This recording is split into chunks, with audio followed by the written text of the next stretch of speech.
हाँ जी, देखिए last class में अपन 3.1 एक्सरसाइज के क्वेश्चंस कर रहे थे और उसमें कितने क्वेश्चन कर लिए थे? अपन ने कर लिए थे 4। पांचवा क्वेश्चन देखिएगा, सभी स्टूडेंट्स अपनी बुक को ओपन कर लेंगे। ए इक्वल टू ए आई जे आया अपने पास और आपको 2 क्रॉस 2 का मैट्रिक्स बनाना है। ठीक है, 2 क्रॉस 2 का, यानी कि 2 ही रो और 2 ही कॉलम। 3.1 एक्सरसाइज क्वेश्चन नंबर 5 का टेस्ट। आपको a इक्वल टू दिया हुआ ए आई जे और 2 क्रॉस 2 का बनाना है। देखिए अपन 2 क्रॉस 2 का मतलब 2 रो होगी और 2 ही क्या होंगी, कॉलम होंगे। लेकिन आपके पास जो ए आई जे दिया हुआ है वो क्या दिया हुआ है? हाँ देखिए, अपन ए आई जे क्या दिया हुआ आपके पास? ए आई जे वो दिया हुआ है 2i माइनस जे 3i प्लस का जे। 2i माइनस जे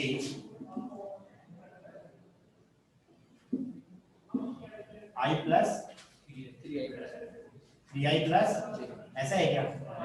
अब देखिए अपने को एक 1 चाहिए, आई की जगह 1 लगा देंगे, जे की जगह 1 लगा देंगे। 2 इंटू 1 माइनस 1, 2 3 इंटू 1 प्लस का 1 कितना आएगा? ऊपर 1 आएगा, नीचे 4 आ जाएगा। ऐसे अपन क्या निकालेंगे? ए 1 2 निकालेंगे। आई की जगह 1 आ गया, जे की जगह 2 आ गया।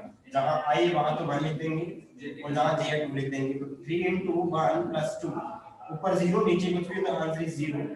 ऐसे अपन क्या करेंगे? ए टू 1 फाइंड आउट करेंगे। तो ए टू 1 कितना हो जाएगा?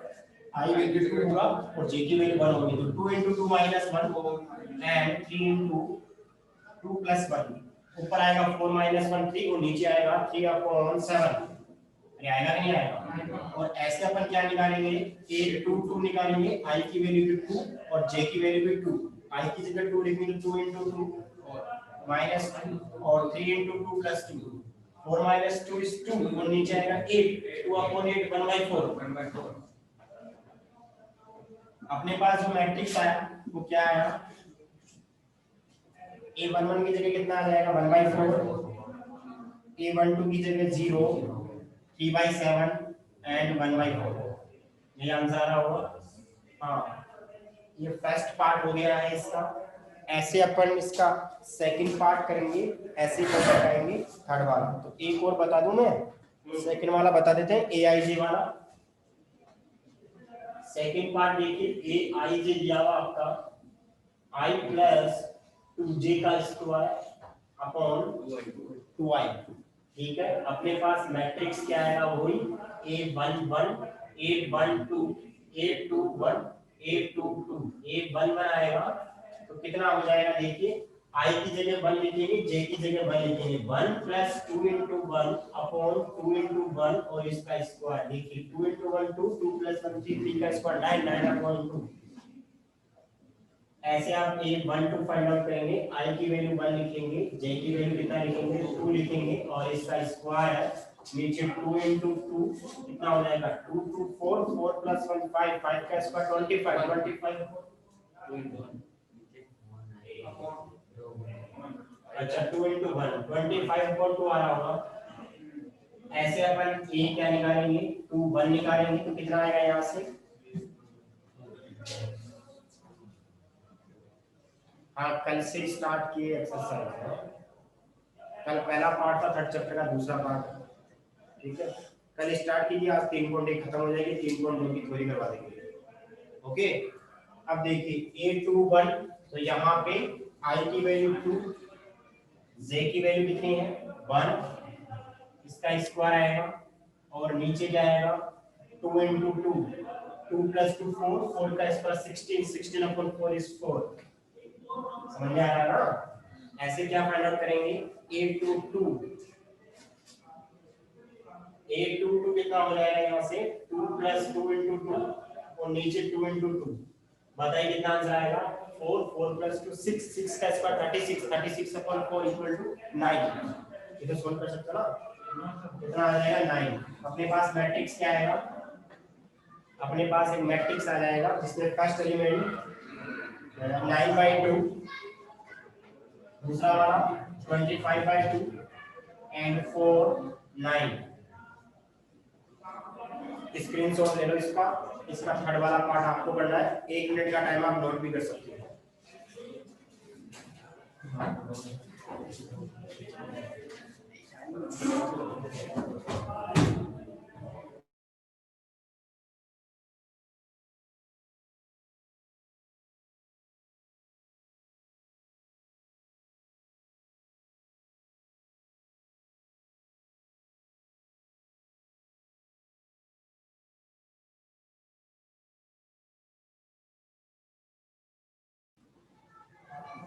जिसने स्क्रीनशॉट ले लिया और नोट कर लिया वो इसका थर्ड वाला पार्ट करे।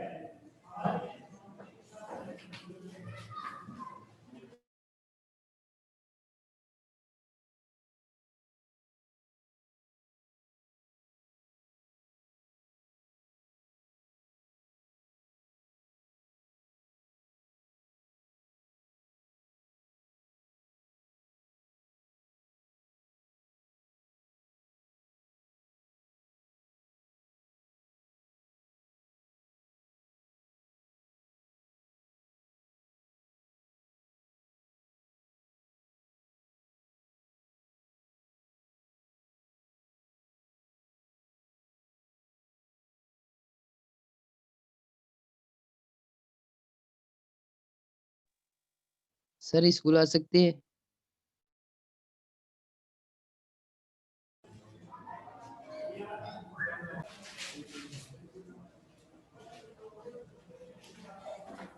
हाँ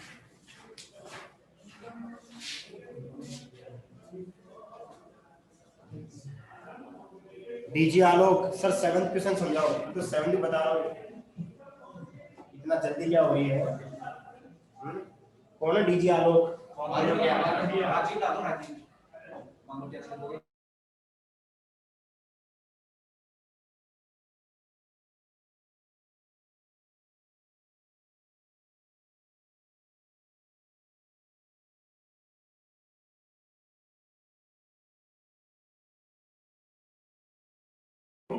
सिक्स वाले क्वेश्चन की बात करें अपन।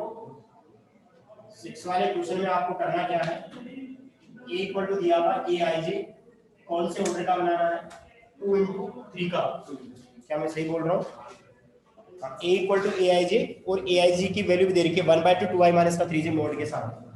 तो आपको ए मैट्रिक्स बनाना है, वो दो तो रो होनी चाहिए, 3 कॉलम होनी चाहिए। A11 A12 A13 A21 A22 A23। देखिए 2 रो है, 3 कॉलम है, ठीक है। आपके पास ए आई जी दिया हुआ 1/2 एंड मॉड ऑफ के साथ 2i माइनस का 3j, यही है।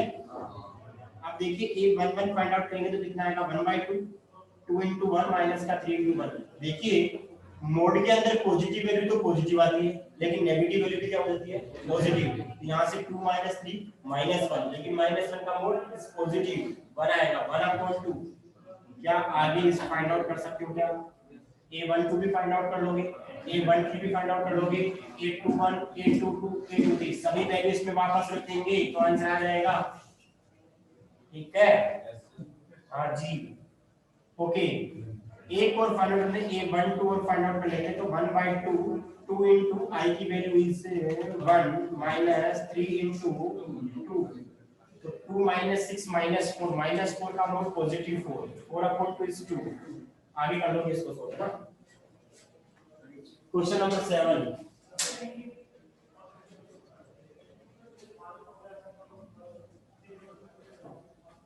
देखिए क्वेश्चन नंबर 7 में दो मैट्रिक्स बराबर है, तो आपको ए और बी की वैल्यू फाइंड आउट करनी है, ठीक है। दो मैट्रिक्स जब बराबर होते हैं उनके संगत अवयव भी बराबर होते हैं। मैंने कल ही बताया था, a प्लस बी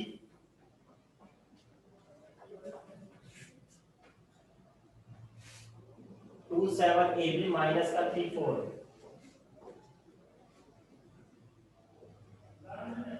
माइनस का 3 4 6 2 7 8 माइनस 3 4। देखिए जब दो मैट्रिक्स बराबर होते हैं तो उनके संगत अवयव भी क्या होते हैं? बराबर होते हैं। तो देखिए ये इसके बराबर होगा, मतलब क्या होगा? a प्लस बी किसके बराबर होगा? 6 के बराबर होगा। और इसको मैं समीकरण नंबर 1 लिख सकता हूँ, और एक ए बी बराबर कितना होगा? 8। दो समीकरण है, दो चरराशियां हैं। आप छोटी क्लासों में ए और बी की वैल्यू फाइंड आउट कैसे करते हैं वैसे ही करना आपको। मैं यहाँ से बी की वैल्यू इसमें रख रहा हूँ, तो क्या बोलूंगा, बी की वैल्यू क्या आएगी, 6 माइनस ए आएगी। यहाँ से क्या लिख देंगे समीकरण एक से, यस और नो। अब यहाँ से कितना हो जाएगा, 6a माइनस का A square equal to A minus का ए स्क्वायर प्लस का 6a माइनस का 8 इक्वल टू 0। माइनस कॉमन होगा तो ए स्क्वायर माइनस का 6a प्लस का 8 इक्वल टू 0। इसके फैक्टर करेंगे तो क्या फैक्टर होंगे, माइनस का 4a माइनस का 2a प्लस का 8 इक्वल टू 0। तो यहाँ से a कॉमन होगा तो क्या आएगा, a माइनस 4 माइनस 2 कॉमन होगा तो a minus 4 will be 0। a minus 4 and a minus 2 equal to 0। a की वैल्यू 4 आएगी, a की वैल्यू 2 आएगी, दो वैल्यूज आएगी, a की वैल्यू 4 और a की वैल्यू 2। यानी कि a की वैल्यू आ गई आपके पास 4 and 2। If a equal to 4, अब बताओ मेरे को यहाँ पे 4 रखेंगे तो यहाँ 4 रखेंगे, b की वैल्यू कितनी आएगी, अरे बोलो। समीकरण एक से कितना हो जाएगा, 4 प्लस b इक्वल टू 6, तो b की वैल्यू कितनी आ जाएगी, 2। और अगर इफ a की वैल्यू 2 रख दी तो b की वैल्यू कितनी आ जाएगी, 2 प्लस b इक्वल टू 6, यानी कि b की वैल्यू कितनी आएगी, 4।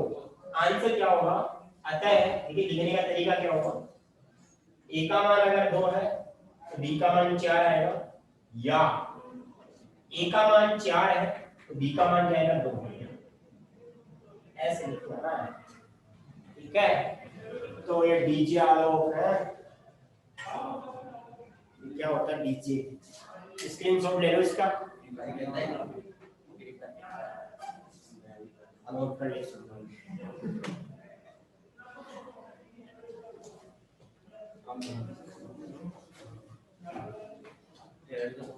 ठीक है, 1 मिनट का टाइम है आपके पास, नोट कर सकते हो।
कितना अच्छा समझाते हो आप, थैंक यू।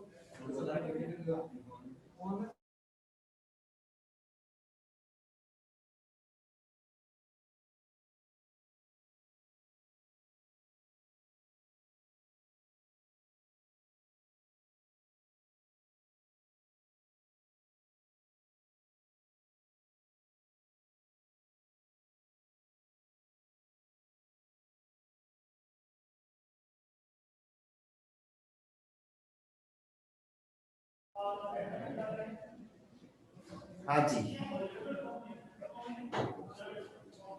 क्वेश्चन नंबर 8 और 9 भी ऐसा ही है। आपको 8 वाले में x y z and p की वैल्यू फाइंड आउट करनी है, और आपके पास दो मैट्रिक्स बराबर हैं तो उनके संगत अवयव बराबर करके मान निकाल सकते हो।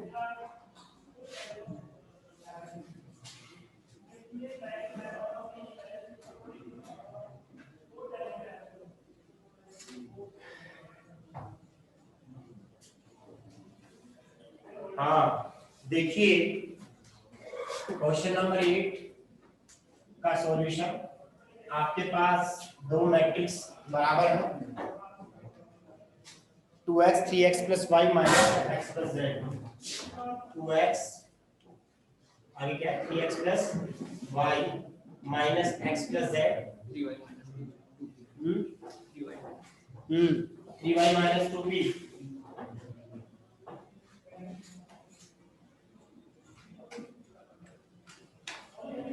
इक्वल में आपके पास क्या दिया हुआ है 4 5 माइनस 4 माइनस 3। देखिए दो मैट्रिक्स बराबर है, संगत भी बराबर होगी, कल ही दिखाया था मैंने सेंटेंस।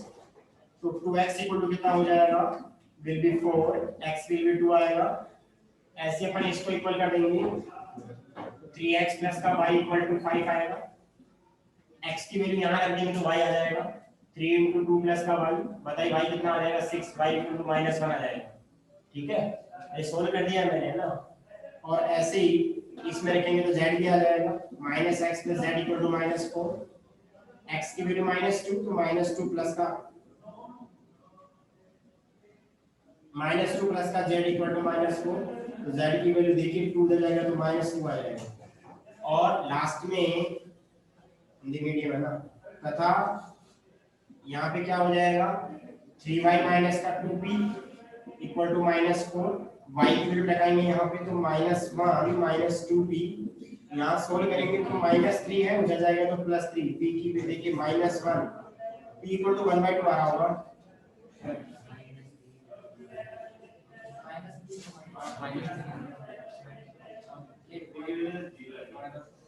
अच्छा -3 है क्या, -3 है क्या, तो ये कैंसिल हो जाएगा, p इक्वल टू 0 आएगा, p की वैल्यू 0 आ गई। ठीक है, p की वैल्यू 0। ओके, 9 वाला क्वेश्चन आप कर सकते हो। ठीक है, ये आपकी एक्सरसाइज खत्म हो गई है, इसके आप एग्जांपल्स कर लेना। ठीक है, सारे एग्जांपल्स बिल्कुल सिंपल सिंपल है, आप लोग सारे एग्जांपल्स कर सकते हो। अब बात करते हैं अपन 3.2 के बेसिक कॉन्सेप्ट की, डेफिनेशंस की, वो चीजें करेंगे। ठीक है, एक बार इसका स्क्रीनशॉट ले लो आप लोग।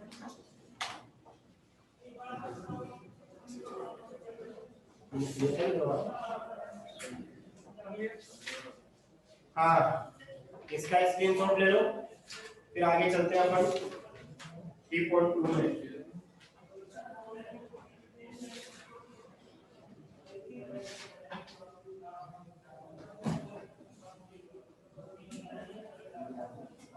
हाँ जी,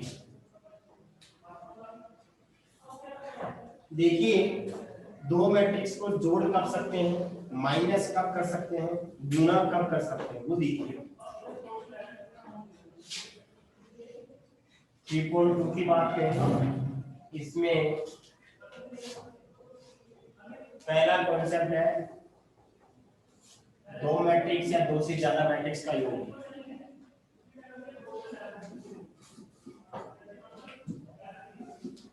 दो से ज्यादा भी कर सकते हैं आप, एडिशन ऑफ टू मैट्रिक्स।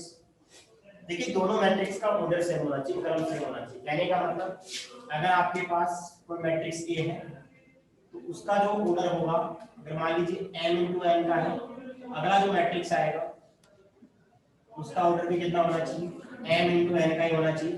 और जो आपके पास जो मैट्रिक्स आएगा उसका ऑर्डर भी क्या रहेगा, m into n का। ठीक है, कोई भी मैट्रिक्स हो सकता है, मान लीजिए मैट्रिक्स क्या है C। ठीक है, सिंपल। जैसे मान लीजिए आपके पास एग्जांपल की बात करें, a इक्वल टू दिया आपके पास 1 2 2 4 एंड b इक्वल टू, जैसे मान लीजिए इसमें चेंज भी कर दिया आपने 1 2 0 एंड 4 -1, b की वैल्यू चेंज, b की वैल्यू है 0 1 2 एंड -1 2 0। आपको a प्लस b करना है, इसका ऑर्डर क्या है 2 2 गुना 3, 2 2 है 3 कॉलम, ये भी इनको ऐड करेंगे तो देखिए संख्या का जुड़ जाएंगे, ये इसके साथ जुड़ेगा तो 1 आएगा, ये 3 आएगा, ये 2 आएगा, 1 + 0 1 2 1 3 एंड 0 2 2 2 में -1 1 आएगा, ये 6 आएगा एंड -1, इसका ऑर्डर आएगा वो भी कितना होगा 2। ठीक है, कितना आएगा 2 × 3 का आएगा। देखिए ये आपने जोड़ा है, ऐसे आप माइनस भी कर सकते हो, क्या कर सकते हो माइनस। अब देखिए इसके कुछ गुणधर्म होते हैं योग के, तो मैं क्या कर रहा हूं मैट्रिक्सों के योग के गुणधर्म। ठीक है, जैसे क्रम विनिमयता, साचर्यता, तत्मकता, ठीक है ऐसे। तो यहाँ पे वैसे इतनी इंपॉर्टेंट नहीं लेकिन बताना जरूरी है, एक बार अगर ताकि फिर बार बार नहीं बताना पड़ेगा। तो यहाँ पे देखिएगा अगर अपन बात करें अगला पॉइंट योग के गुणधर्म, ऐसे बोल सकते हैं मैट्रिक्सों के योग के गुणधर्म।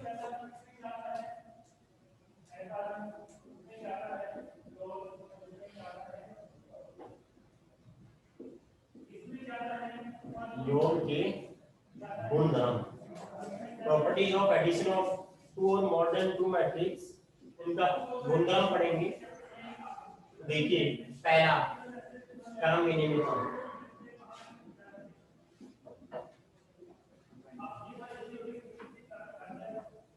ये क्या होता है? अगर मान लीजिए आपके पास कोई मैट्रिक्स ए है और आपने बी के साथ ऐड कर दिया तो इसका उल्टा भी कर सकते हो आप लोग, ऑर्डर सेम रहेगा ए और बी का।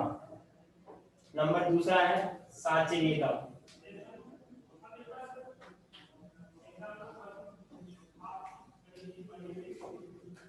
ठीक है। ये क्या होता है? अगर मान लीजिए आपके पास तीन मैट्रिक्स है, पहले मैं बी और सी को ऐड कर देता हूं, अगर मैं ऐसा ऐड कर तो बात तो वही रहेगी, कोई फर्क नहीं पड़ेगा ना। नंबर तीसरा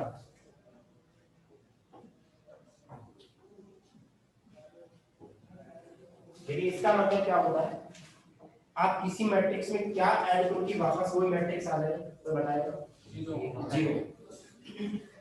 जीरो मैट्रिक्स यानी कि शून्य मैट्रिक्स। अगर ए में मैं जीरो मैट्रिक्स ऐड करूं तो वापस ए आएगा और ऐसे उल्टा बी आएगा, ठीक है। हाँ हाँ ट्रांसपोज बता रहे, रुक जा अभी तो तसली का सममिति बताएंगे, विषम सममिति बताएंगे, ट्रांसपोज बताएंगे, परिवर्ती बताएंगे, सब बताएंगे, एक एक चीज बताएंगे, लेकिन एक साथ सारे तो बता नहीं सकता। और एक साथ सारे तब तक तुम्हारे को 4-5 बार तुम खुद बुक ही कर देते, ठीक है। तो यहाँ पे मैट्रिक्स ए को मैं शून्य के साथ ऐड करूंगा तो ए आएगा, ये हो गया। तो ये सिंपल गुणधर्म है, एक बार आप लोग इसका भी स्क्रीनशॉट ले लो, जो नोट करना चाहता है नोट भी कर लो फटाफट।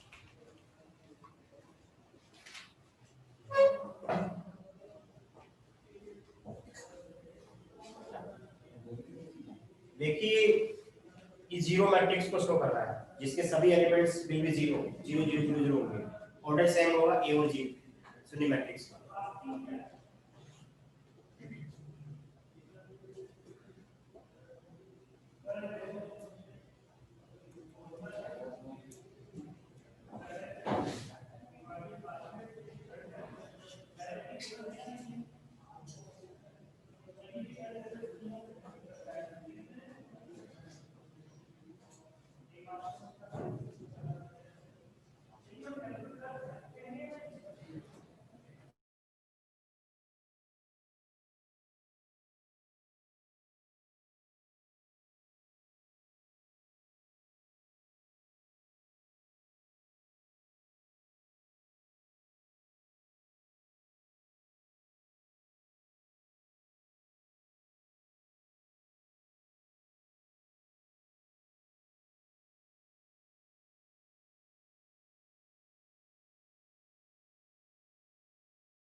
हाँ जी,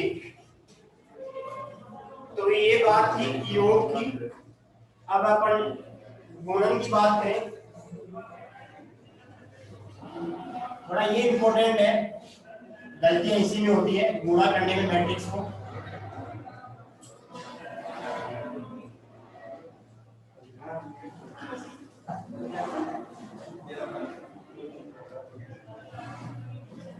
यदि दो मैट्रिक्स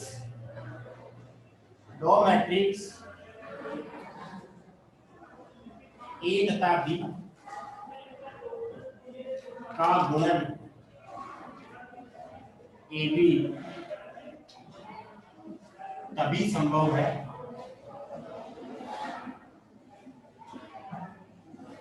जब ए में स्तंभों की संख्या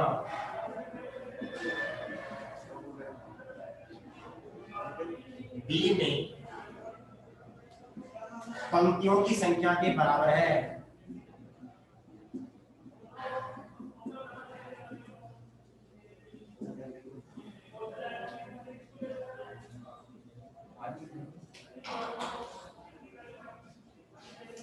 दो मैट्रिक्स है ए बी जिनका गुणन तभी पॉसिबल होगा जब पहले वाले में स्तंभों की संख्या दूसरे वाले में पंक्तियों की संख्या के बराबर होगा। ठीक है, पहले वाले में स्तंभों की संख्या और दूसरे वाले में पंक्तियों की संख्या। एक बार सामने देखेंगे क्या मतलब हुआ। जैसे मान लीजिए आपके पास मैट्रिक्स ए है, इसका ऑर्डर मान लीजिए आपके पास m into n है। दूसरा मैट्रिक्स मान लीजिए बी है, तो गुणा तभी पॉसिबल होगा जब पहले वाले में स्तंभों की संख्या दूसरे वाले में पंक्तियों की संख्या के बराबर है।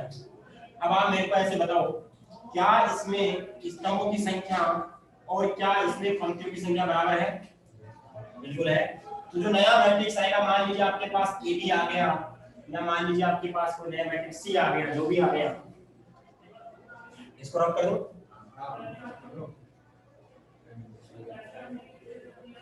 तो यहाँ पे उसका ऑर्डर होगा, तो जो सेम आ रहा है उसको नहीं लेना है, जो बच गया वो आएगा। क्या आएगा?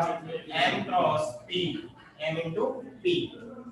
ठीक है, हाँ जी। अब मल्टीप्लाई कैसे करेंगे वो देखिएगा एग्जाम्पल।